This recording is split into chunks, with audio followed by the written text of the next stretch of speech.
vamos a empezar con las conferencias de la asignatura. Esta es la primera y, bueno, simplemente recordaros que, bueno, es una de las actividades importantes dentro de la asignatura.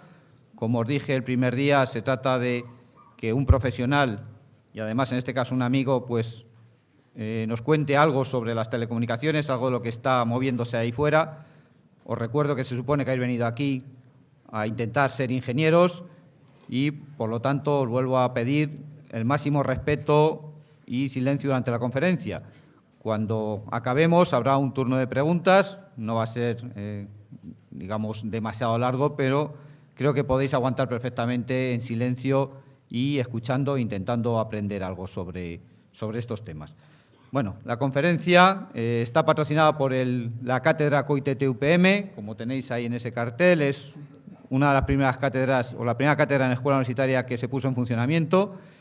Y el conferenciante va a ser don Pedro Luis Molinero San. Es egresado de esta escuela, fue alumno de aquí, es egresado de esta escuela y lleva pues bastantes años desarrollando,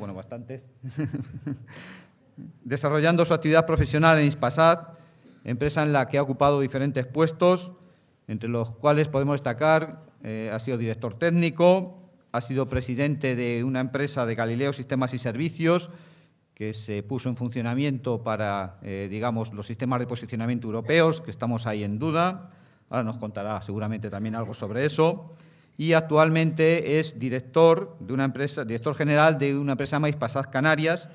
Es una empresa que gestiona, entre otros, unos satélites, los satélites Amazonas, que son satélites especialmente destinados, satélites españoles, especialmente destinados a prestar servicios para América y, en concreto, para Brasil. Entonces, bueno, darle la bienvenida a Pedro y agradecerle su disposición y esperar que, bueno, pues que sea una primera entrada en lo que es el mundo profesional y el mundo real de las telecomunicaciones, y además creo que una de las cosas más bonitas que tenemos, ¿no?, que son los satélites de comunicaciones. Bueno, le doy la palabra a Pedro y muchas gracias. Pues muchas gracias, buenos días a todos. La verdad es que no esperaba una audiencia tan importante. Paso por alto el que tal vez a lo mejor sea una obligación, pero en cualquier caso yo lo entiendo como una devoción. Me gustaría que simplemente al final de esta conferencia pues quedara al menos la duda o el interés que sobre la ingeniería y las comunicaciones por satélite pues puedan existir, y tal vez, en este caso, en un futuro no muy cercano, cuando terminéis vuestros estudios y obtengáis vuestra titulación, os sintáis atraídos por las comunicaciones por satélite.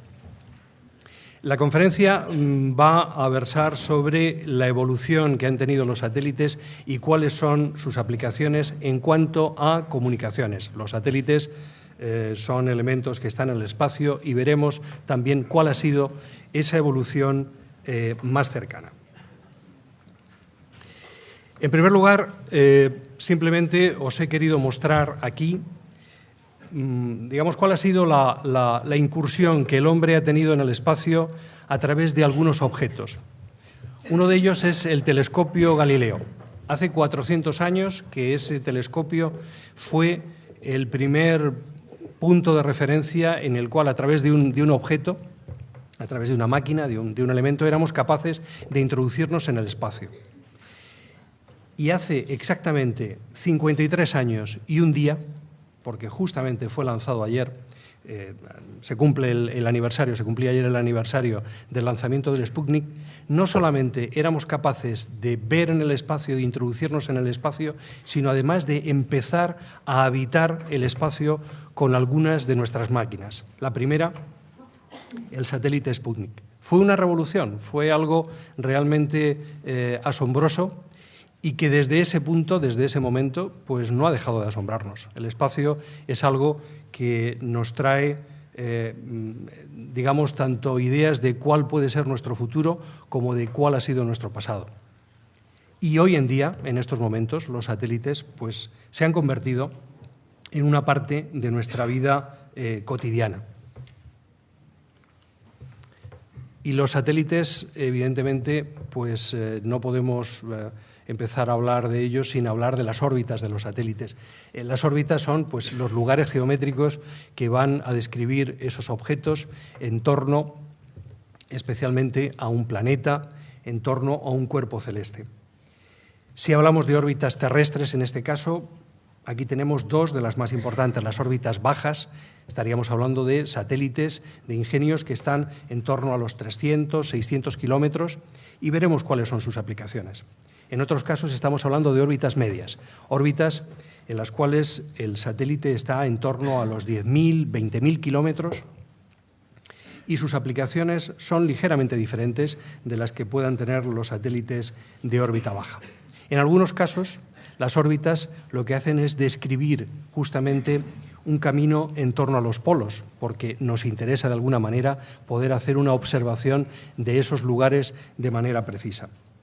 Las órbitas polares, como las que veis aquí, las órbitas bajas o las órbitas medias, son utilizadas actualmente por numerosos satélites, satélites que tienen distintas aplicaciones.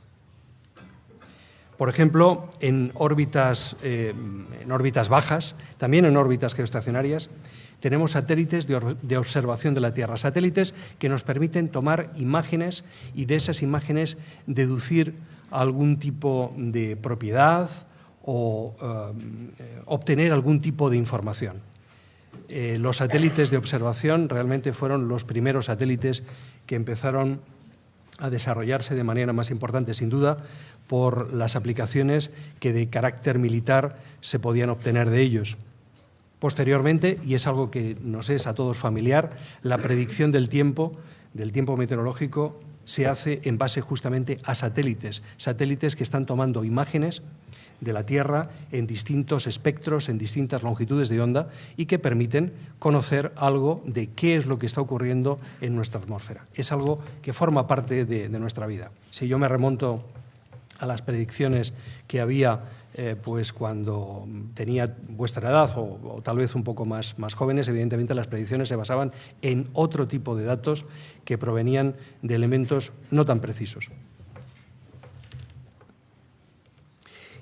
Y esto es uno de los elementos que nos permite, en este caso, la observación de la Tierra. Por ejemplo, estos son dos imágenes de una zona de España, justamente en el sur de España, en Andalucía, donde podemos ver dos imágenes que corresponden exactamente a la misma porción del territorio y en uno de ellos, en la parte superior, podemos ver cuáles son los efectos, en este caso, de las inundaciones que se produjeron justamente en este año, en el año 2010 en la zona sur en Andalucía. Los satélites de observación, en este caso, nos permiten conocer predicciones, pero también constatar lo que está ocurriendo y que no es factible de una manera sencilla hacerlo a través de otros medios terrestres, como pudieran ser, por ejemplo, pues, aviones u otro tipo de observaciones. Los satélites de observación se han desarrollado de manera enorme, por un lado en cuanto a las plataformas, en cuanto a los propios satélites, pero también en cuanto a todos los sensores que tienen a bordo para poder capturar esas imágenes en distintos espectros. Otro tipo de satélites, los satélites de navegación y de localización, satélites de posicionamiento. En estos momentos es para todos muy común, prácticamente está en cualquier vehículo, gracias, el disponer de un navegador, algo que nos permite justamente ubicarnos en el espacio, pero también en el tiempo. Los satélites de navegación emiten unas señales gracias a las cuales los receptores que hay en tierra son capaces, en este caso, de determinar qué posición ocupan y además con unas prestaciones muy importantes.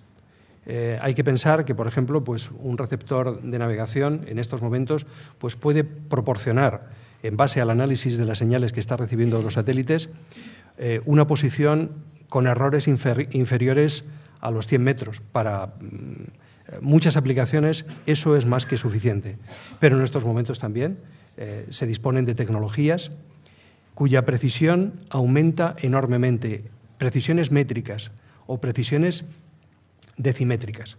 Es decir, algo que empieza a ser utilizable en muchas industrias o en muchas aplicaciones, como pueda ser, por ejemplo, pues la construcción de carreteras, la construcción en obras públicas, en las cuales se puede conocer con una precisión enorme, repito, en escalas métricas o en escalas decimétricas, en qué posición estamos, dónde nos ubicamos en la superficie de la Tierra. Y pasamos justamente al objeto de la conferencia, los satélites de comunicaciones. Lo que se puede ver aquí es justamente el diseño conceptual, el primer sketch que hizo una persona gracias a la cual los satélites geoestacionarios pues, empezaron a aparecer, al menos en la mente de algunos. Era Arthur Clarke. Arthur Clarke, tal vez para algunos de vosotros, si además os gusta el cine, podéis tener una referencia de ello. Es uno de los co-guionistas de la película 2001, Una odisea en el espacio. Fue un visionario realmente del uso de las telecomunicaciones y además intentaba resolver un problema. Aquí, en ese sketch, se estaba intentando resolver un problema. ¿Cuál era ese problema? El problema era, situándonos en el momento histórico, el final de la Segunda Guerra Mundial. El señor Clarke había participado, era un miembro de las Fuerzas Armadas en Reino Unido y tenía conocimientos importantes de comunicaciones y fundamentalmente en los temas de radar. Pero había un problema. Al final de la Segunda Guerra Mundial, muchos de los cables submarinos que cubrían las comunicaciones internacionales entre Europa y América habían sido destruidos. Muchos de ellos, su capacidad se había perdido. Y él pensaba en todo momento de qué manera se podía disponer de un sistema que estuviera lo suficientemente protegido y tuviera una visión global. Pues eso es la visión que tenía Arthur Clarke. Situar 3 estaciones, 3 satélites, en una órbita un poco especial, que fueran capaces justamente de cubrir absolutamente toda la Tierra. A esa órbita, la órbita geoestacionaria, se le bautizó incluso en algunos casos con el nombre de órbita Clarke. Bueno, ¿y qué es? ¿Dónde se encuentra la órbita geoestacionaria? Pues la órbita geoestacionaria se encuentra justamente en el plano ecuatorial de la Tierra y a una distancia de aproximadamente unos 36.000 kilómetros. Concretamente son 35.780 o 782 kilómetros. ¿Y qué es lo que ocurre ahí? Lo que ocurre es que un satélite ubicado justamente a esa distancia gira a la misma velocidad que la Tierra y, por lo tanto, al girar a la misma velocidad que la Tierra, aparece como un punto fijo en el espacio.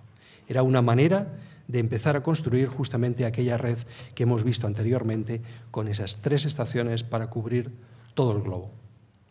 Los satélites geoestacionarios, desde ese momento, han sido, además, un motivo de negocio y un motivo de desarrollo de múltiples servicios que luego veremos con más detalle.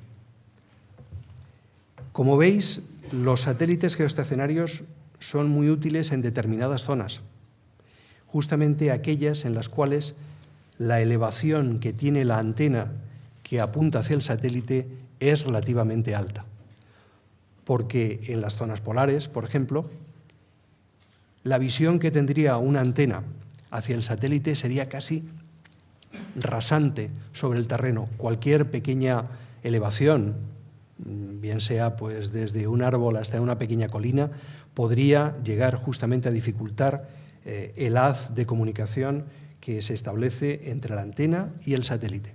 Por lo tanto, los satélites de geoestacionarios son una buena solución, pero no son la única solución.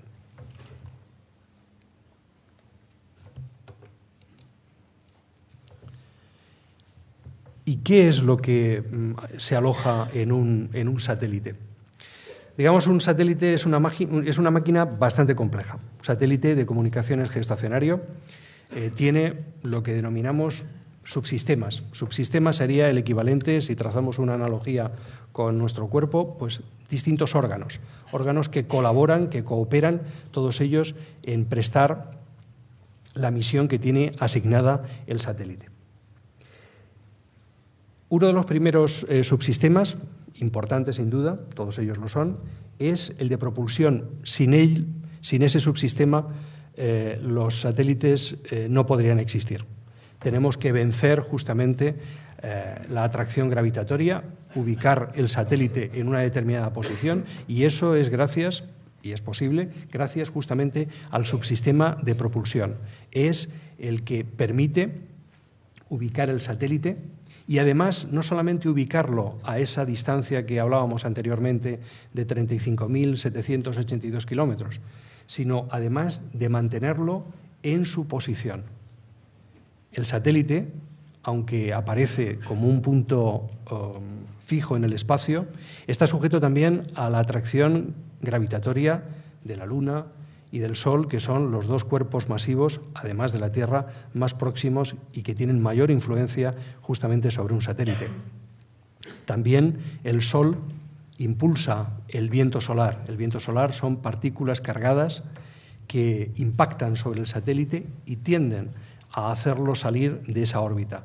Gracias al subsistema de propulsión, que se basa en elementos químicos, hidracina, y más recientemente también en propulsores de tipo iónico, en el cual en vez de quemar un combustible y un comburente, lo que hacemos es impulsar iones a través de un sistema de aceleración eléctrico. Gracias a ellos somos capaces de mantener el satélite en su posición orbital. En el espacio, pues no tenemos un enchufe donde poder obtener nuestra energía. Necesitamos capturar nuestra propia energía y en estos momentos la manera más útil de hacerlo, más sencilla, es a través de paneles solares. El subsistema de alimentación es el que permite generar todo el flujo, toda la corriente eléctrica que es necesaria a bordo de un satélite.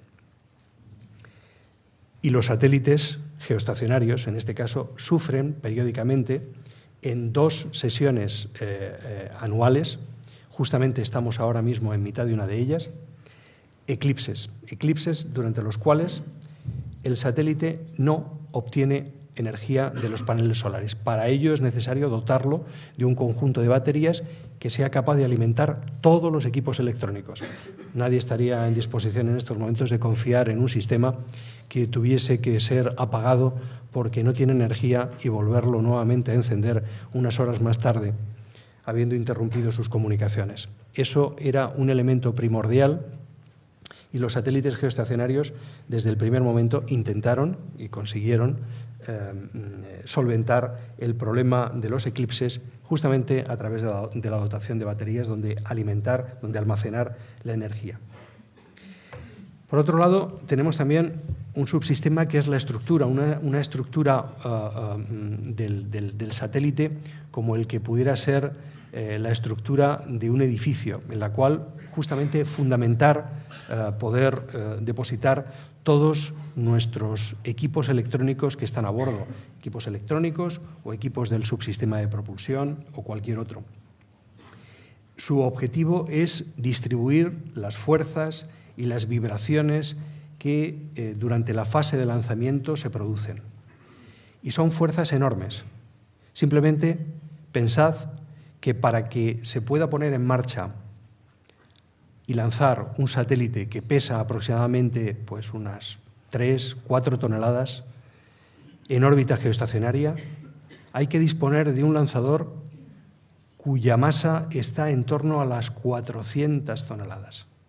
400 toneladas, muchas de ellas justamente en combustibles, en hidrógeno, en oxígeno, en propulsores sólidos, de pólvoras especiales, etcétera, que logran justamente inyectar el satélite en la órbita geoestacionaria. Durante todo ese proceso, las vibraciones son enormes. Las fuerzas que se desarrollan también lo son así. Y la estructura tiene que ser lo suficientemente liviana, por un lado, y lo suficientemente rígida y flexible también a la vez, para poder soportar esa fase de puesta en órbita del satélite.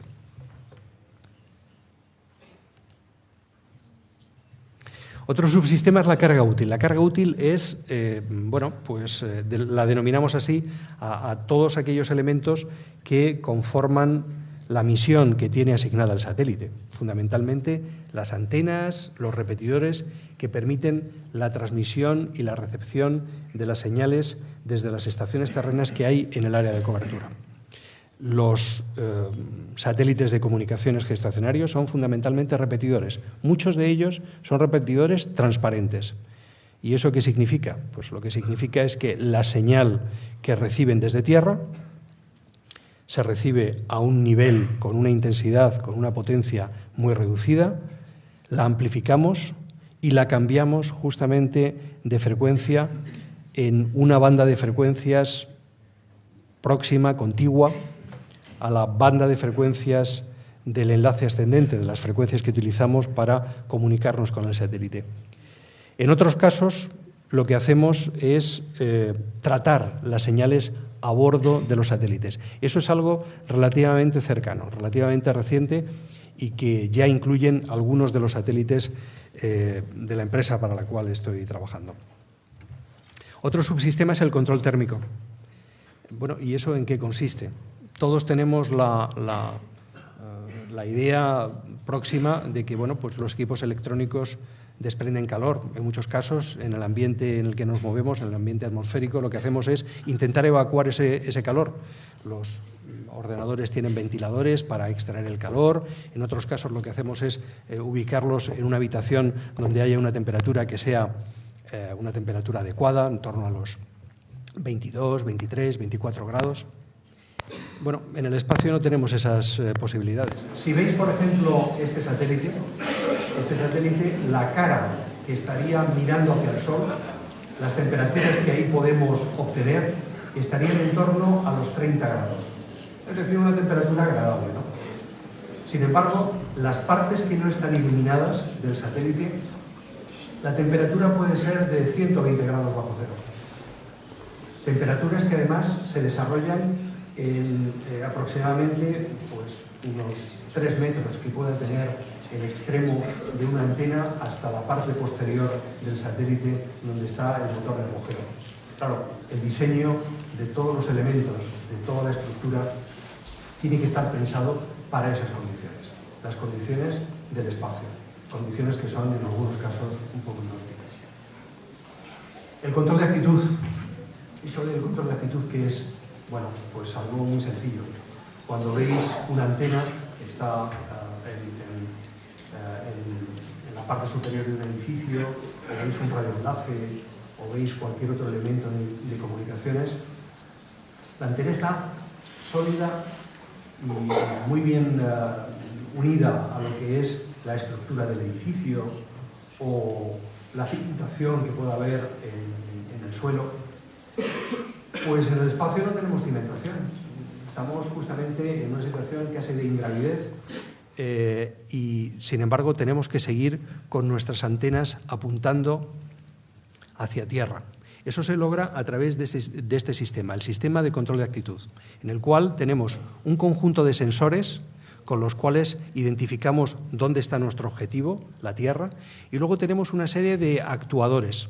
Son elementos que nos permiten introducir pequeñas fuerzas en el interior del satélite para corregir esos pequeños desapuntamientos. Eso se hace a través de ruedas de inercia, en este caso, que lo que hacen es crear un momento de inercia dentro del propio satélite. Seguro que es una cosa importante para vuestra asignatura de física. Saber qué es y en qué se utiliza, en este caso, un momento de inercia. Una de esas aplicaciones es el control de actitud de los satélites. Y, finalmente, el sistema de telemetría y telecomando. El satélite lo lanzamos, una vez que lo lanzamos no lo volvemos a ver, pero lo tenemos que seguir controlando. Tenemos que ser capaces, en este caso, de controlar todos los sistemas que hay a bordo, poder encender nuestros propulsores para corregir nuestra órbita, Tenemos que medir la temperatura de la que antes hablábamos, que estaba en un extremo a menos 120 y en el otro podía estar perfectamente a 30 grados. Todo ello se tiene que hacer de manera permanente y durante toda la vida del satélite. Y os preguntaréis, ¿cuál es la vida de un satélite geoestacionario? Bueno, inicialmente fueron vidas cortas de aproximadamente unos pocos años, 3, 4 años. Actualmente la vida de los satélites geoestacionarios puede estar por encima de los 15 años. Antes hablábamos de la órbita en la cual un satélite geoestacionario está ubicado.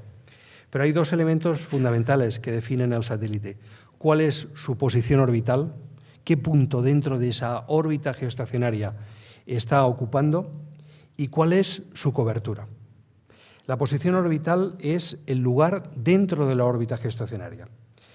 Y además, actualmente, en una misma posición orbital puede haber más de un satélite. Y os preguntaréis, bueno, ¿y cuántos satélites se pueden ubicar dentro de una misma posición orbital?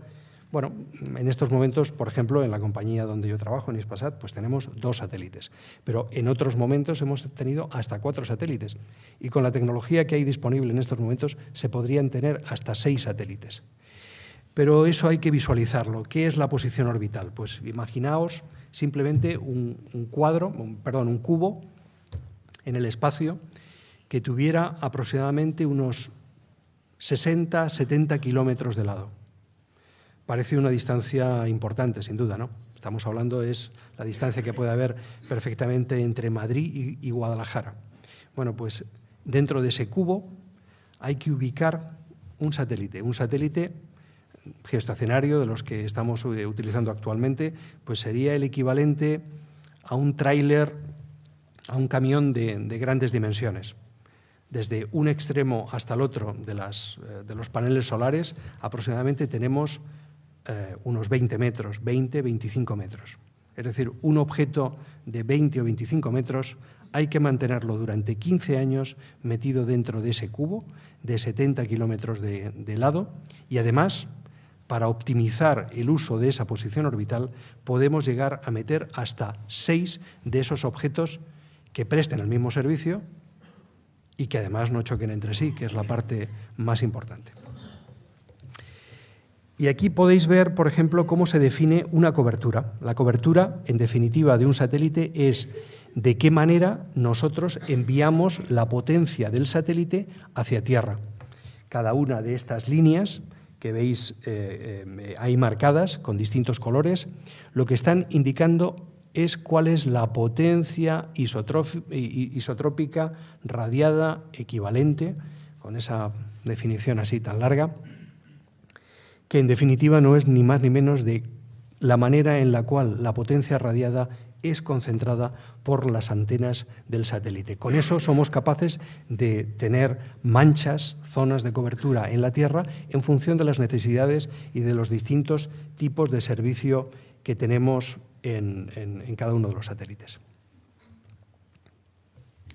¿Y cómo han evolucionado los satélites? Pues ahí tenéis 2 fotografías que indican cuál ha sido la evolución más cercana. Lo que hay a la izquierda es el primer satélite de comunicaciones comercial geoestacionario. Se llamaba el Early Bird y fue lanzado por la organización internacional Intelsat en 1965. Como veis, tiene una apariencia un poco extraña, es un cilindro que tiene el tamaño de una lavadora, no mucho más. Era capaz de transmitir 3 canales de televisión y soportar hasta 120 circuitos telefónicos analógicos. Aproximadamente, si sumamos todo eso en velocidad de transmisión, es lo que al día de hoy podéis tener en la ADSL de vuestra casa, más o menos. Y a la derecha lo que tenemos es un satélite actual en el cual pues, podéis ver que ya no es una lavadora, es más bien pues, un camión de tamaño medio aproximadamente y no tiene los paneles solares desplegados. Tiene múltiples antenas, como podéis ver, está lleno de una especie como de papel albal de color dorado. Esa es justamente uno de los elementos del control térmico que hablábamos anteriormente. Es una manera, en este caso, de poder rechazar la radiación solar en determinadas zonas y estar protegidos. Y estos han sido los elementos que han impulsado el que algo que era del tamaño de una lavadora hoy sea del tamaño de un vehículo, de un camión de tamaño medio, ¿no? Por un lado, se ha aumentado enormemente la potencia radiada a bordo, la potencia disponible. Tenemos mejores células solares, más eficientes. Se ha aumentado enormemente la vida útil. Uno de los elementos limitativos de la vida útil de los satélites es la cantidad de combustible que seamos capaces de alojar a bordo. Por otro lado, se han utilizado nuevas bandas de frecuencia. Si al principio prácticamente se utilizaba de manera exclusiva la banda C, en torno a los 4 o 6 gigahercios, actualmente se están utilizando muchas bandas de frecuencia adicionales, banda KU, banda KA, banda L, banda S.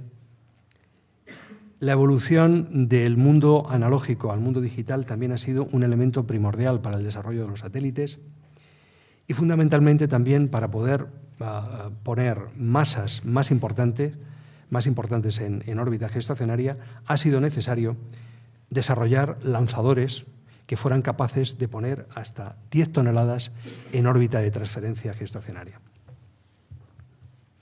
Todo ello, además, simplemente en el lapso de aproximadamente 45 años, lo cual es un reto y sigue siendo todavía un reto muy importante. Y gracias a ese desarrollo, pues de aquel primer satélite de comunicaciones geoestacionario, hoy tenemos este panorama.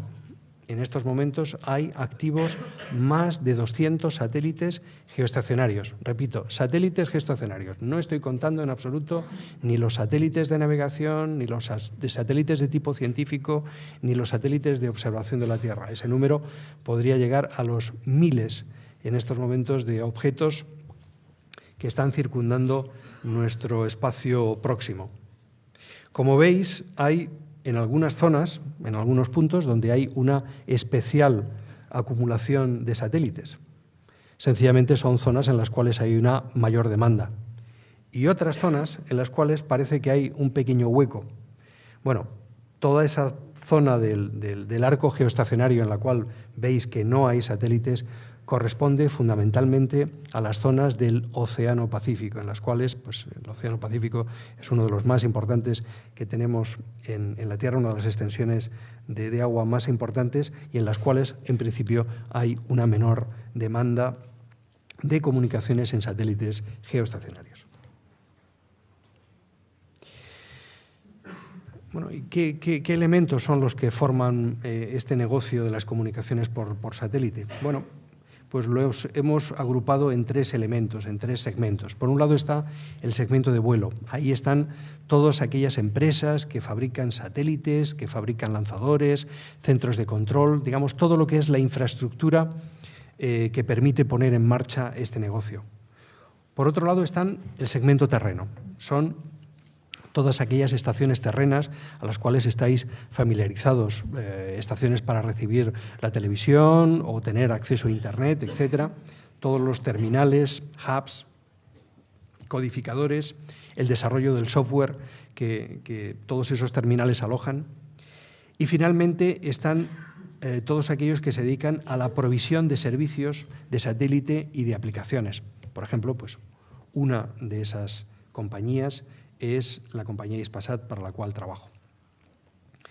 Si tomamos el volumen global de negocio que puede mover las comunicaciones por satélite, estaríamos hablando que casi algo más de la mitad, un 58% de los ingresos corresponde a los servicios y a las aplicaciones, a la utilización, en definitiva, de los satélites de comunicación. El 32%, un poquito más de un tercio, sería el segmento terreno, es decir, todos los terminales, todos el hardware, los equipos que utilizamos en tierra justamente para poder comunicar con nuestro satélite y crear redes. Y finalmente, ese modesto 10% se ocupa de los satélites y de los lanzadores. Cierto es que sin ese modesto 10% el negocio no existiría.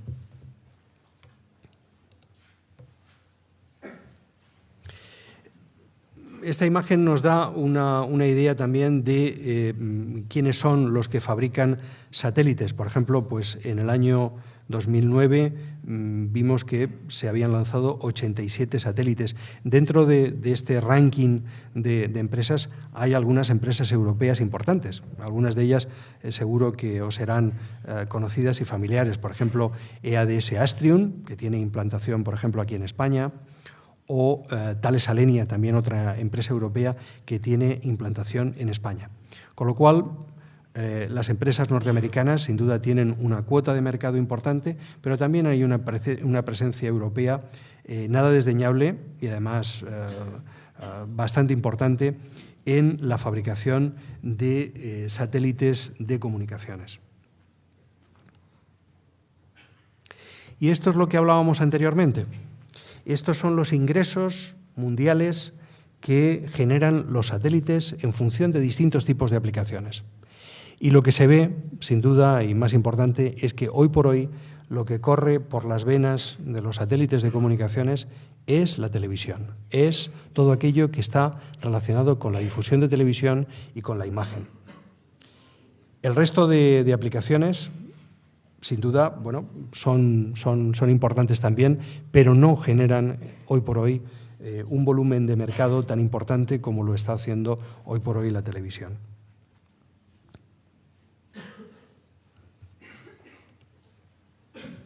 Para poder desarrollar el negocio de las comunicaciones hay distintos papeles, distintos roles que se han ido creando y que se han ido fraguando a lo largo del tiempo. Por un lado, los operadores de satélite que lo que se dedican es a invertir en los satélites. El coste de los satélites es algo nada despreciable. Un proyecto de satélite pues puede estar en torno a los 200 millones de euros. Satélite más su lanzador y todas las operaciones que son necesarias para ponerlo en órbita. Se dedican también a reemplazar la capacidad de los satélites en órbita. Cuando un satélite finaliza su vida útil, se reemplaza por uno nuevo. Se obtienen los derechos de explotación, licencias y proporcionan justamente la capacidad espacial. Ejemplos de este tipo de empresas podrían ser perfectamente, por ejemplo, pues las empresas Intelsat, Eutelsat o la empresa operadora Hispasat, para la cual trabajo. Por otro lado están los integradores y los proveedores de red, aquellos que crean las redes a través de los elementos de hardware que estábamos hablando anteriormente del segmento terreno. Son los que fabrican e integran el equipamiento, son los que se ocupan, en este caso, de generar y de crear la configuración de la red. Y una cosa muy importante, son aquellos que proveen la capacidad de mantenimiento de la red. Es un elemento fundamental, en este caso, para la continuidad del negocio. Hay empresas como las que aquí figuran y una de ellas, por ejemplo, es una empresa española, Indra. Y finalmente están los proveedores de servicio, aquellos que son capaces de entregarle al usuario final la capacidad de comunicaciones basada en una red, con una continuidad y para soportar un determinado producto. Estos son algunos de los ejemplos, hay muchos más, sin duda, proveedores de servicios de comunicaciones por satélite. Los proveedores de servicio lo que hacen es apoyarse en las compañías anteriores, compañías que se dedican a proveer la capacidad de satélite y compañías que lo que hacen es justamente fabricar e integrar los equipos de comunicaciones.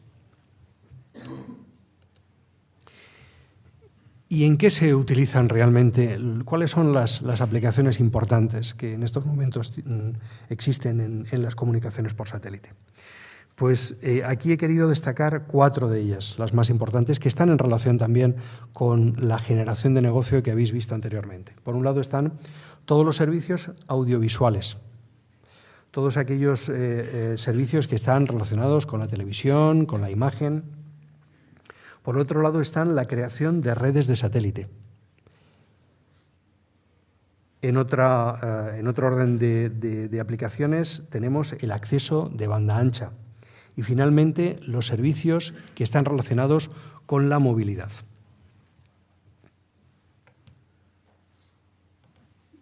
Los servicios audiovisuales, digamos, su objetivo es la transmisión de contenidos audiovisuales, canales de televisión y de radio que están orientados justamente a empresas radiodifusoras y a cualquiera de nosotros como usuarios. Un elemento importante que es necesario para poder existir este negocio es el encriptado, que permite preservar los derechos de propiedad intelectual sobre las imágenes y además sobre el contenido de las mismas y su valor económico. A todos os es familiar en este caso, pues de vez en cuando aparecen noticias sobre el pirateo de la señal de una determinada plataforma de televisión digital. La manera de preservarlo es justamente a través de los sistemas de encriptado. Sistemas de encriptado que siempre están en lucha y en una pequeña carrera entre aquellos que pretenden romper ese encriptado y aquellos que se dedican a crear los sistemas de encriptado. Es un juego de ratón y del gato que es muy interesante. Por otro lado, están los tipos de servicio en los cuales normalmente recibimos estos servicios audiovisuales en nuestra casa o en las distintas partes de la cadena de valor. Por un lado están los servicios DTH, los Direct to Home, es decir, la posibilidad de recibir a través de antenas de pequeño diámetro plataformas, por ejemplo, de televisión digital de pago y ejemplos en España, pues conocéis mucho, sin duda. Es algo que también en otras partes del mundo, en Europa, en Sudamérica, en América, etcétera, se está utilizando ampliamente. Por otro lado, están los servicios de distribución. Los servicios de distribución son los que permiten, en este caso, transportar señales de televisión o de radio que no van a ser recibidas directamente por el usuario, sino que lo que se va a hacer en este caso es esa señal retransmitirla nuevamente a través de otros medios, como pudiera ser, en este caso, por ejemplo, en las emisoras de modulación de frecuencia o la televisión digital terrestre o la distribución a través de redes de cable, fibra, etcétera, ¿no? En este caso, lo que hace el satélite es ayudar, soportar a la capacidad, gracias a su capacidad de transmisión, a otras redes para la prestación de ese tipo de servicios. Pero en otros casos, y es algo que seguro que os habéis encontrado de manera frecuente, lo que tenemos son servicios de contribución. Los servicios de contribución, en este caso, es enviar señales de televisión o de radio, por ejemplo, desde el lugar donde se está produciendo un determinado evento, por ejemplo, pues un partido de fútbol, hasta los estudios en los cuales esa señal va a ser producida, va a ser empaquetada, va a ser tratada para poder ser nuevamente emitida. En este caso, los servicios de contribución, seguro que os es muy familiar, pues ver la imagen de un camión o de una unidad móvil, que luego veremos, que está dotada de una antena de satélite que es capaz de ser plegada sobre la propia estructura del vehículo y que permite establecer un enlace justamente con los estudios centrales de un determinado radiodifusor.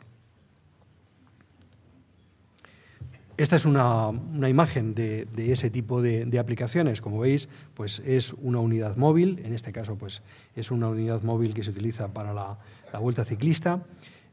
A través de esa antena de pequeño diámetro que se puede justamente plegar cuando no está siendo utilizada, se puede transmitir en todo momento pues las imágenes de televisión que luego van a ser utilizadas por las distintas cadenas de televisión y incluirlas dentro de sus programaciones. Y en la parte izquierda podréis ver unas estaciones de uplink, en este caso, que permiten subir al satélite contenidos de un radiodifusor a través de antenas pues, que están en torno a los 4 o 5 metros de diámetro aproximadamente. En otros casos, lo que nos encontramos es la manera en la cual tenemos que crear redes de satélite en aquellos lugares donde no hay otro medio de poder llegar. La fotografía inferior, por ejemplo, es una fotografía tomada en una expedición que se hace anualmente, que es la Ruta Quetzal, que está promocionada por España y por distintas empresas justamente en países de América Latina. Esa imagen se tomó justamente en Colombia, en una tribu en la cual, digamos, lo que se hizo es llegar con un sistema de comunicaciones muy avanzado y que automáticamente les permitía, por ejemplo, entre otras cosas, poder recibir asistencia sanitaria. En este caso, las redes las denominamos redes VSAT. Las redes VSAT es el acrónimo en inglés de Very Small Aperture Terminal, que en definitiva lo que está hablando son antenas de pequeño diámetro, estamos hablando de antenas de 1,5 metros, 2 metros, que permiten crear redes y desplegarlas en lugares inhóspitos. Algunos de ellos los veréis luego posteriormente. Y poder, en este caso, pues, desarrollar redes de área extensa por satélite, disponer de interconexión, por ejemplo, a Internet, o desarrollar infraestructuras remotas en las cuales necesitamos supervisarlas. Por ejemplo, imaginaos pues, un oleoducto, un gasoducto, o instalaciones remotas de producción de electricidad, en la cual la manera de poder llegar a ellas, de tener información sobre lo que está ocurriendo, es a través de estos sistemas SCADA, el Supervisory Control and Data Acquisition. Muy bien. De manera más reciente también, las redes de satélite colaboran al desarrollo de la telefonía móvil. En este caso es lo que se llama el backhaul de redes móviles. Estas son imágenes de un pueblo en Chile, en el cual la infraestructura de comunicaciones a través de satélite permite conectar esa estación base de telefonía móvil justamente con el resto de la infraestructura. Es algo muy importante. Es algo muy importante porque hay, por ejemplo, compañías, como es, por ejemplo, Telefónica en Sudamérica, en la cual, a través de la inclusión de la telefonía móvil en sitios muy remotos y recónditos, es posible llevar incluso servicios bancarios, cosa que no era factible justamente hacerlo hasta que la telefonía móvil no llegara a esos lugares.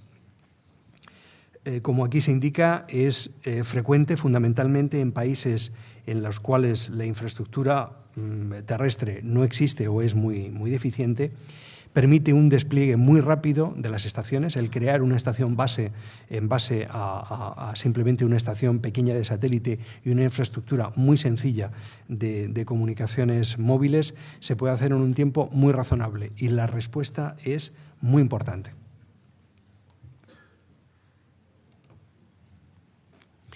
En otros casos, lo que estamos hablando es del acceso de las comunicaciones por satélite a la banda ancha. Los servicios de banda ancha, como es, por ejemplo, pues, el acceso a Internet, redes IP, redes privadas o servicios de datos, plataformas digitales, luego veremos cómo están construidas, qué es lo que permiten hacer, y, de manera más reciente, el procesado digital a bordo. Durante muchos años, desde el primer momento en que se lanzaron los satélites de comunicaciones, los satélites eran repetidores, eran meros repetidores transparentes. A partir de la incorporación de esta nueva tecnología, que es el procesado digital a bordo de señal, eso nos permite nuevos servicios y nos permite, como veréis, algunos avances gracias a la inclusión de estas tecnologías.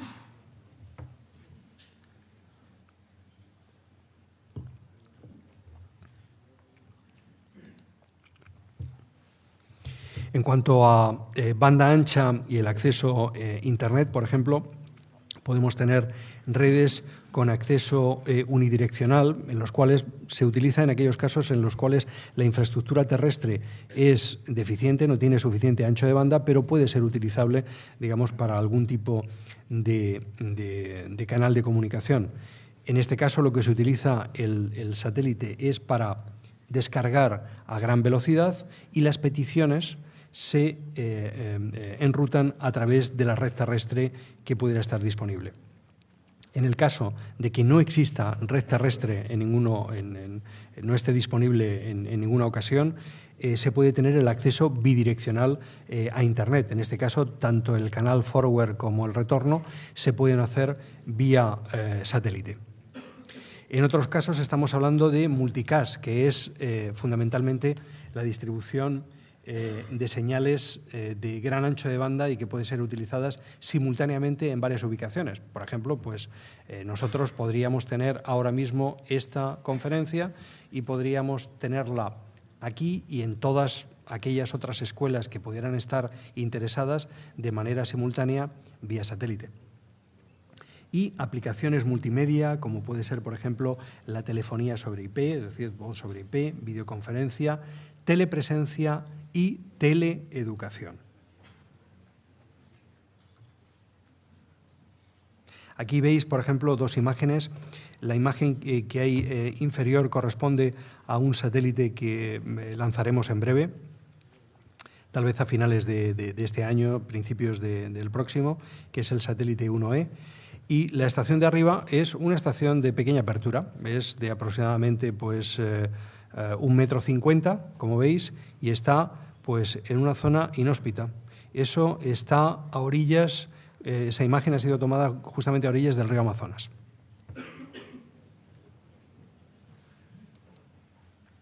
Esta sería la apariencia que podríamos tener en el acceso a Internet con estaciones de pequeño diámetro. Estamos hablando de estaciones de aproximadamente pues, unos 60, 80 centímetros, en las cuales pues, con una infraestructura prácticamente nula, inexistente, simplemente pues, un lugar donde poder ubicar nuestra estación terrena, nuestra antena, y un lugar donde poder tener el módem de satélite, podemos tener acceso a Internet a velocidades muy aceptables. En otros casos, como veíamos en el caso del acceso a Internet unidireccional, las peticiones se hacen a través de la red terrestre, mientras que la descarga de datos, el tráfico procedente de Internet, se descarga a través de satélite por su gran ancho de banda.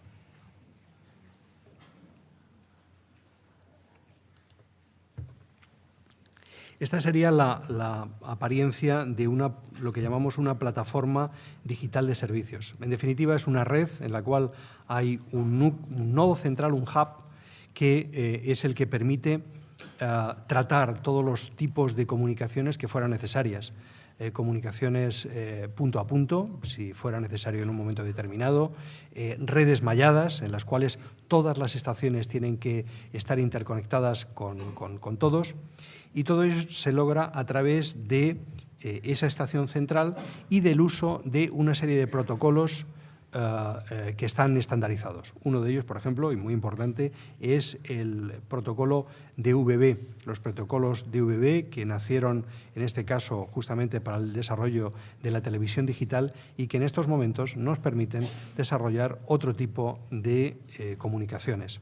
Como veis, podemos tener desde estaciones muy pequeñas hasta estaciones más complejas en las cuales el acceso puede complementarse, en este caso, justamente con otras tecnologías, como es, por ejemplo, Wi-Fi, WiMAX o Bluetooth, los cuales no necesitamos necesariamente estar conectados físicamente a través de un cable a los equipos de satélite.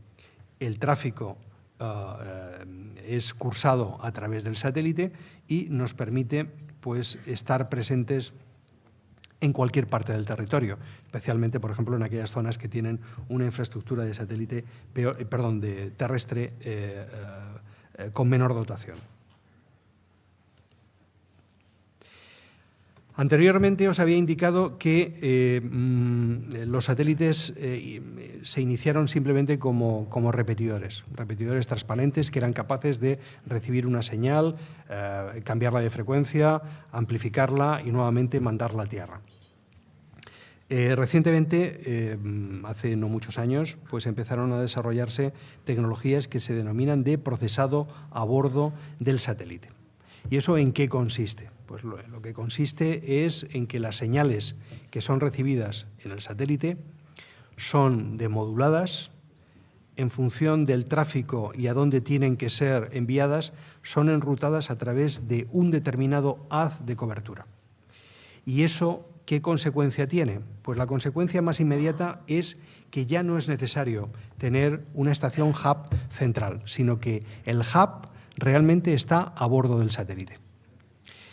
En estos momentos hay algunas iniciativas muy importantes por parte de un fabricante de hardware y de routers, pues que es muy conocido, que es Cisco, que lo que está desarrollando, y de hecho está volando en estos momentos, es ya un router gigantesco a bordo de un satélite. La capacidad que va a tener ese router, en este caso estamos hablando de capacidades del orden de gigabytes, y previsiblemente el servicio se denomina, bueno, el proyecto se denomina Iris, y previsiblemente pues en un par de años se tengan resultados importantes derivados del uso de esta nueva tecnología. Cisco, sin duda, es un fabricante que está presente en muchos mercados y que tiene una presencia importante desde el punto de vista económico y en el desarrollo de equipamiento y de software. Si tiene éxito este proyecto, pues probablemente los nuevos satélites incorporarán cada vez más esta tecnología y dejarán de ser satélites meramente transparentes. De esta manera se podrá también, por otra parte, hacer una integración más importante entre redes terrestres y redes de satélite, que hoy por hoy están trabajando como redes, en algunos casos, aisladas. Hay interfaces entre redes de satélite y redes terrestres, pero no hay una integración importante entre unas y otras. En estos momentos, por ejemplo, también una de las ventajas que aquí se mencionan es reducir la latencia de las comunicaciones, es decir, el tiempo que un determinado paquete de información tarda en subir al satélite y bajar del satélite. En estos momentos hay que pensar que por cada salto, mientras no se haga una derogación de las leyes de Maxwell, y me parece que está un poco lejano todavía, invertimos un tiempo que es el tiempo de transmisión de esa señal y de propagación de la velocidad de la luz, y que eso son aproximadamente unos 270 milisegundos por cada salto.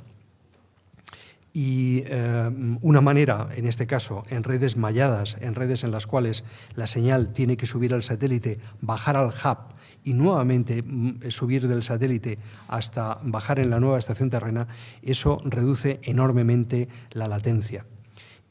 También tenemos otros efectos derivados del uso de esta tecnología, que es reducir el tamaño de las estaciones terrenas, de tal manera que para la misma velocidad de transmisión tengamos una infraestructura que cada vez sea más pequeña y la podamos instalar cada uno en nuestra casa. Y eso todavía tiene un efecto adicional, y es el uso de nuevas bandas de frecuencia. Según vamos aumentando la frecuencia de transmisión, el diámetro que es necesario en las estaciones se va reduciendo. Por ejemplo, pues inicialmente las comunicaciones, antes lo veíamos con el satélite Earlybird de Intelsat, pues se utilizaba la banda C, que está en torno a los 4 y 6 gigahercios. Posteriormente, en los años 70, 80, se empezó a desarrollar la banda KU. La banda KU, que está entre los 12 y 14 gigahercios, permitió empezar a desarrollar lo que era la televisión por satélite. Claro, pasábamos de diámetros de antena que estaban en torno a los 30 metros, Seguro que si alguno de vosotros habéis visitado alguna de las primeras instalaciones o las habéis visto a lo mejor circulando por alguna carretera, en torno a Madrid hay varias de ellas, de Telefónica, por ejemplo, pues estábamos hablando de antenas que tenían diámetros de 30 metros. Claro, con 30 metros no es posible ni factible ponerlo en la terraza de nuestro edificio. Pero cuando estamos hablando ya de diámetros que están en torno a los 2 metros, 3 metros o incluso 1 metro, podemos tenerlo ya no solamente en la terraza del edificio, sino simplemente en la fachada o adosado al balcón de nuestra casa. El objetivo es reducir todavía más el tamaño. Reducir el tamaño tiene también otras ventajas tecnológicas que es posible beneficiarse de ellas, aunque también nos crean otros problemas. Por ejemplo, las señales de satélite tienen que atravesar la atmósfera. El atravesar la atmósfera en algunos casos significa que hay determinados elementos, por ejemplo el agua, la lluvia, que atenúan nuestras señales. Es necesario contar con esos problemas, desarrollar los sistemas de comunicaciones que nos permitan solventar esos problemas adicionales y beneficiarnos de mayores anchos de banda y de diámetros de antena más pequeños. Todo ello ha sido una carrera la que se ha producido y que se está produciendo en las comunicaciones por satélite. La prestación de nuevos servicios, las nuevas aplicaciones, son también una carrera por poder ofrecer, en este caso, servicios similares a los que otras redes terrestres, ADSL, la utilización de los pares de cobre, el desarrollo de la fibra óptica o de las redes de cable pueden tener. El satélite tiene un nicho importante en el cual se puede desarrollar. ¿Cuál es ese nicho? Aquel, fundamentalmente, en el cual lo que queremos es difundir algo, llegar simultáneamente a muchos puntos a la vez. Y el satélite llega literalmente a todos esos puntos de manera rápida y sencilla.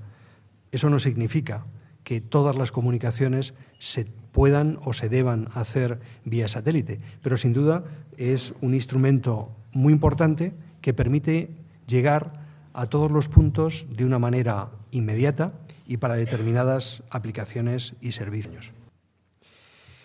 Finalmente tenemos los servicios de movilidad. Los servicios de movilidad son aquellos en los cuales el uso de terminales de satélite nos permiten acceder a servicios sobre plataformas móviles. Aquí hay una, por ejemplo, el servicio Moviter que desarrolla los ferrocarriles franceses. Y ello es factible gracias al desarrollo de terminales de satélite que permiten orientar de manera permanente la antena hacia el satélite. Son terminales ágiles en los cuales el apuntamiento del satélite, que en un principio el satélite se supone que está fijo, pero imaginaos pues un ave moviéndose a 300 km/h y además justamente teniendo que seguir el recorrido. La antena estaría en muchos momentos desapuntada del satélite y por lo tanto se perdería el servicio, se perdería la comunicación. Bueno, pues lo que se ha permitido en el desarrollo de los servicios de movilidad, lo que ha permitido el desarrollo de los servicios de movilidad es la existencia de terminales de satélite en los cuales la antena está montada sobre un servomecanismo y está siguiendo de manera permanente, sin desapuntarse, al satélite. En muchos casos se utilizan frecuencias del servicio fijo por satélite, lo que hablábamos anteriormente, la banda KU entre los 14 y los 12 gigahercios. Y esto en estos momentos se está utilizando tanto en barcos, trenes, camiones y aviones. Y, por ejemplo, en el caso de un tren, y luego veremos un detalle más claro de todo ello, los pasajeros que están a bordo de un crucero, de un avión o de un tren, son capaces de seguir utilizando sus teléfonos móviles porque en el interior del barco, en el interior del avión, se crea una picocélula, es decir, una pequeña red, en este caso, de comunicaciones GSM. Las comunicaciones se harían, en este caso, entre el terminal que uno puede tener cuando está sentado en en un avión, por ejemplo, y la estación base que está en el interior del propio avión. Pero luego la interconexión de esa estación base con la red terrestre se hace justamente a través de satélite, con un ancho de banda más importante. En algunos casos, como es por ejemplo en los trenes, la interconexión entre un terminal portátil, un ordenador, y la estación base que está dentro, a bordo del avión, no se hace a través del sistema GSM, sino que lo hacemos a través de, por ejemplo, Wi-Fi o a través de Bluetooth. Y este es un ejemplo.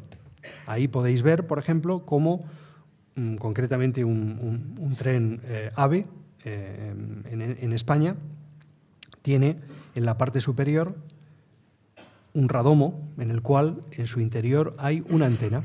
La antena está siguiendo permanentemente el satélite, independientemente de cuál sea su posición y cuál sea su velocidad. Lógicamente, los sistemas y los protocolos de comunicaciones tienen que ser capaces de absorber pues, el desplazamiento Doppler que se produce en este caso por el movimiento del propio vehículo, del tren. Los pasajeros que están en el interior del tren interconectan justamente sus portátiles con pequeñas estaciones Wi-Fi que a su vez lo que hacen es enviar sus señales hasta la estación de satélite que está en la parte superior y en el exterior del tren. Cuando un tren atraviesa un túnel, por ejemplo, o está en una zona en la cual la cobertura es deficiente, porque, por ejemplo, el túnel está en una especie como de trinchera, es posible complementar justamente esas zonas con otro tipo de comunicaciones durante el tiempo en el cual el tren se encuentra en esa situación. Pueden ser desde segundos hasta algunos minutos, como pudiera ser, por ejemplo, en el caso de un túnel largo. Es el caso, por ejemplo, en el cual uno de los satélites que tenemos en la compañía se está utilizando para dar el servicio de comunicaciones Internet entre los trenes que hay de alta velocidad entre París y Bruselas. Con lo cual, bueno, pues digamos que también tenemos una proyección internacional en este tipo de comunicaciones, que cada vez va siendo mucho más frecuente.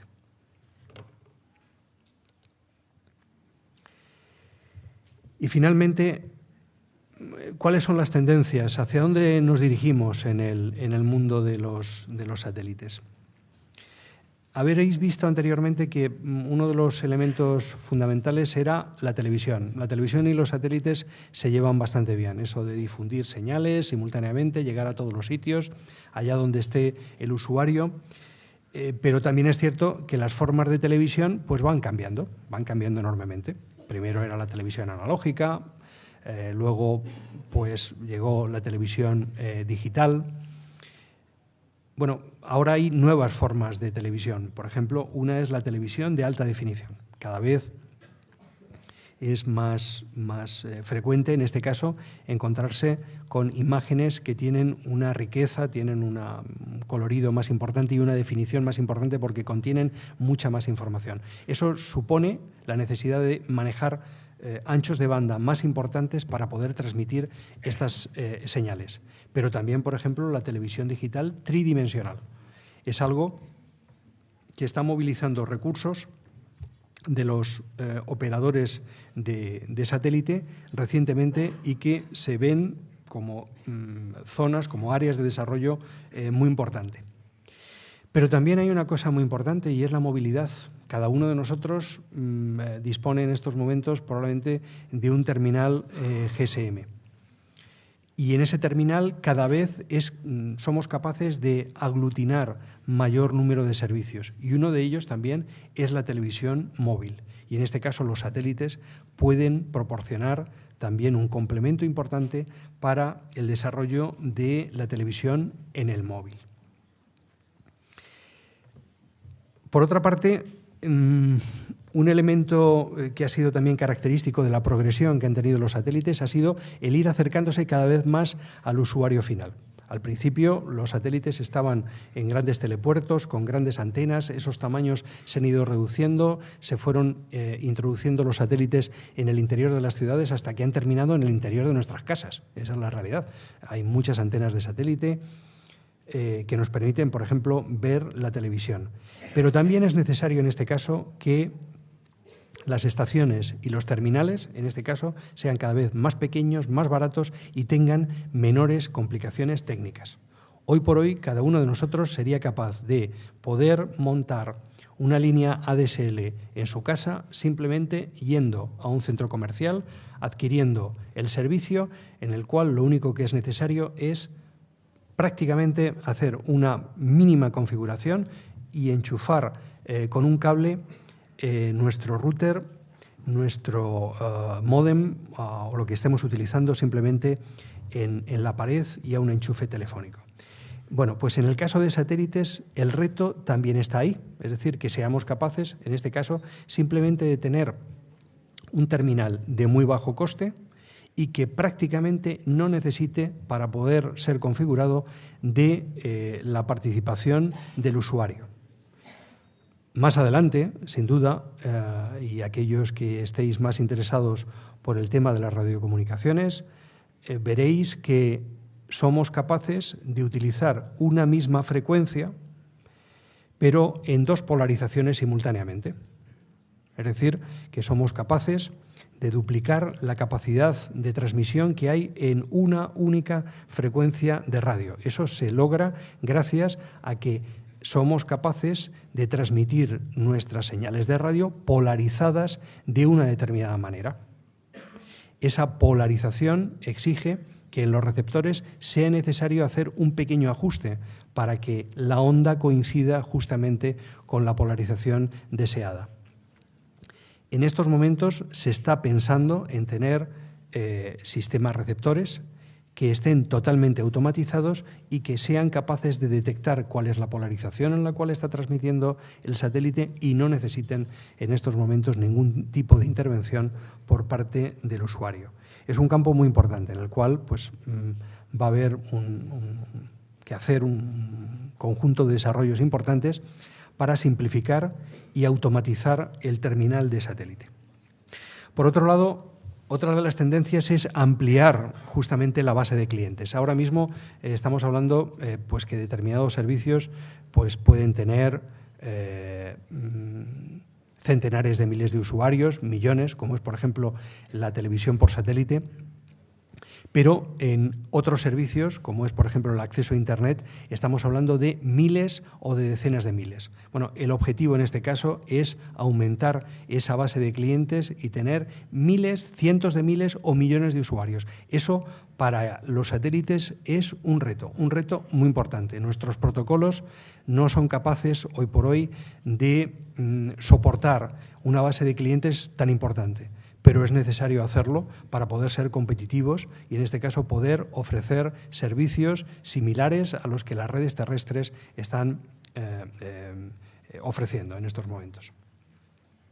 Y, finalmente, también nuevas tecnologías en los satélites para ampliar su capacidad. Como habéis visto, los satélites sufren de gigantismo, es decir, empezaron como cosas tan pequeñas como una lavadora y ahora mismo vamos por el tamaño de un camión de tamaño medio, ¿no? Aproximadamente.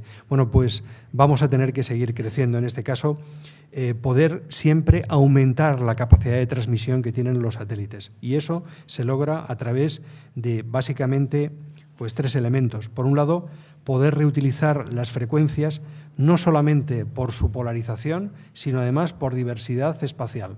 Es decir, algo similar a lo que en el ámbito terrestre se hace, por ejemplo, con las celdas de GSM. Por otro lado, aumentar la capacidad de las plataformas de satélite para reducir los costes de cada uno de esos elementos, de los transpondedores, que son los repetidores, o de los elementos equivalentes en procesado digital de señal que pueda haber a bordo, a base de aumentar la potencia disponible, de incrementar en este caso la capacidad de la carga útil y de utilizar nuevas tecnologías en el caso de la propulsión, sustituir la propulsión química totalmente por propulsión iónica y aumentar, en este caso, las baterías a bordo para tener una mayor duración y un peso inferior. Hay que tener en cuenta que una batería de satélite puede estar en torno a los 100 kilos, por encima de los 100 kilos, cuando la carga útil en total, una antena, puede estar pesando solamente entre 5 y 10 kilos. Y finalmente, el desarrollo de satélites que se denominan HTS, los High Throughput Satellites, que lo que pretenden en cualquier caso es abaratar los costes y incrementar la capacidad de tráfico en relación con los actuales. Esta es una pequeña imagen de estas tendencias, unas imágenes de estas tendencias en los satélites. Y finalmente esta es la imagen de un satélite nuestro que será lanzado en el año 2012-2013 y que va a incrementar la capacidad en órbita de transmisión que tenemos justamente a través de este concepto de los HTS, los High Throughput Satellites.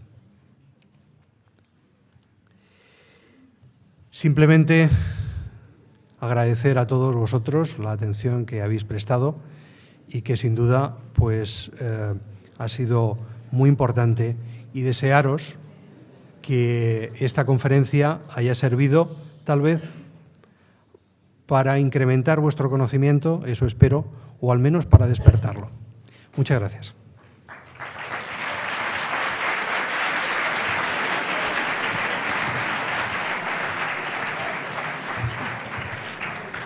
Muchas gracias, Pedro, por tu conferencia. Quizá a algunos de vosotros parezcan estas cosas o algunos de los nombres que aparecen un poco lejanos, pero espero que al acabar este año y al acabar la asignatura y superarla, que espero que todos la podáis superar, sepáis cosas como algunos nombres que han aparecido por ahí, como es la PIRE, o como algunas otras cosas, digamos, que os ha contado Pedro. Muchas gracias por tu conferencia, por la claridad. También gracias a vosotros por mantener, digamos, el silencio. Digamos que la cosa empieza a verse, y vamos a abrir un pequeño turno de preguntas.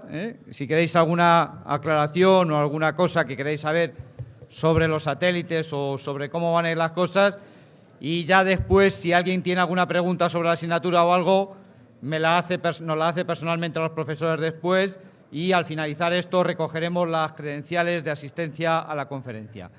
Con el foco ese que hay por ahí no veo absolutamente nada, pero si alguien tiene alguna pregunta, por favor, que levante la mano, que se ponga de pie. ¿Puedes hablar un poco sobre los costes que estamos manejando ahora mismo en satélite, por ejemplo? En la televisión por satélite, ¿cuál es el coste de transmitir esa información por satélite sobre el coste de explotación total?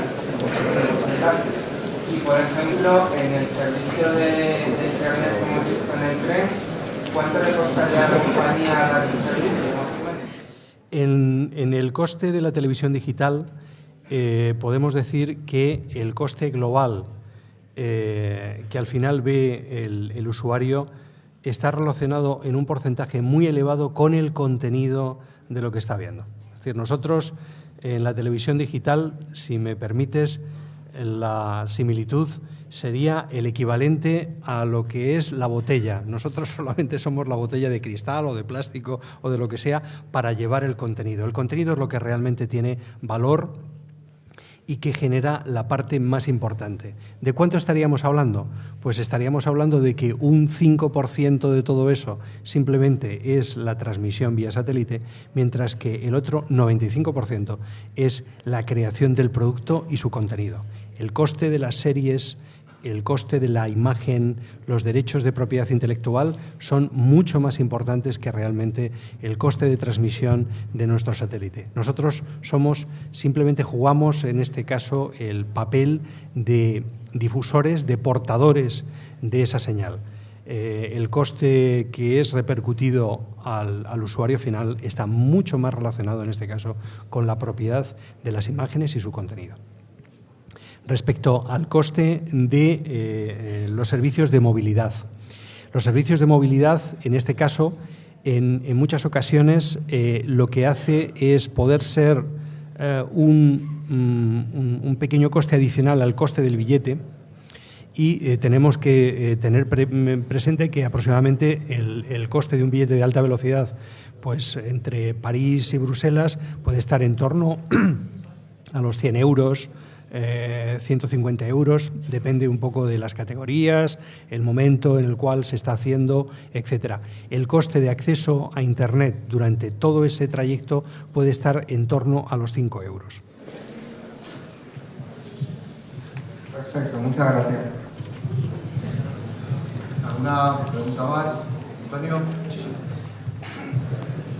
Me gustaría hacerle, como profesor, dos preguntas.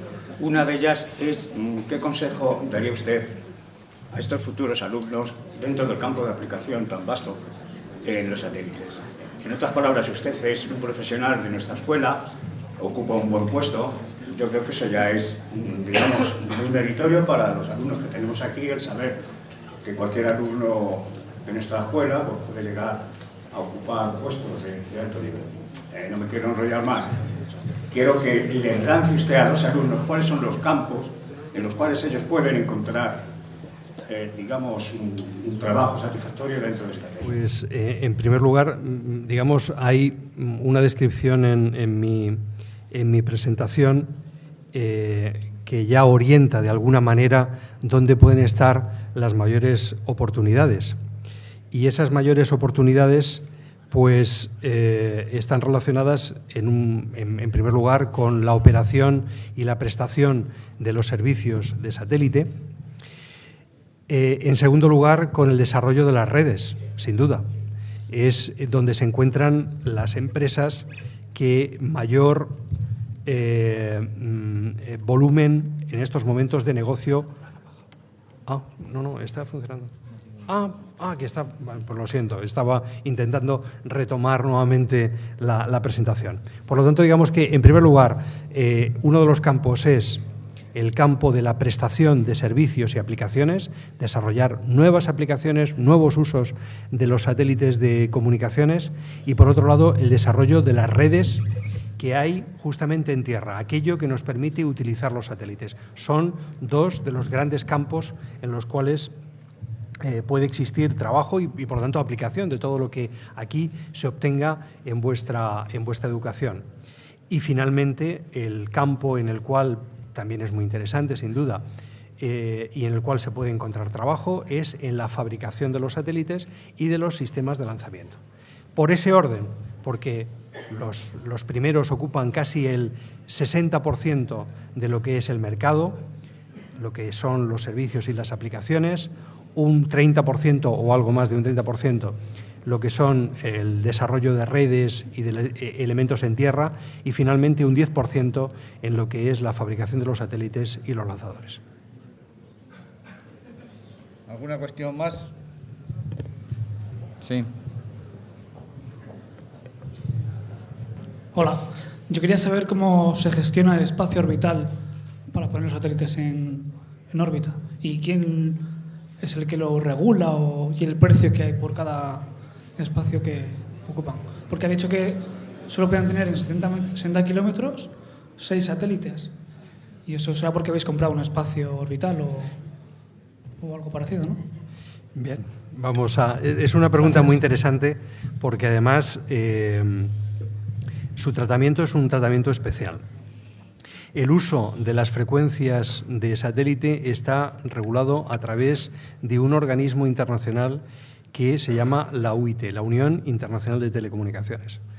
El objetivo de este organismo, en cuanto a el uso de las frecuencias de satélite, es lograr que estas frecuencias sean utilizadas con la mayor calidad y, además, evitar interferencias entre sistemas de satélite o entre sistemas de satélite y sistemas terrestres que pudieran utilizar las mismas frecuencias.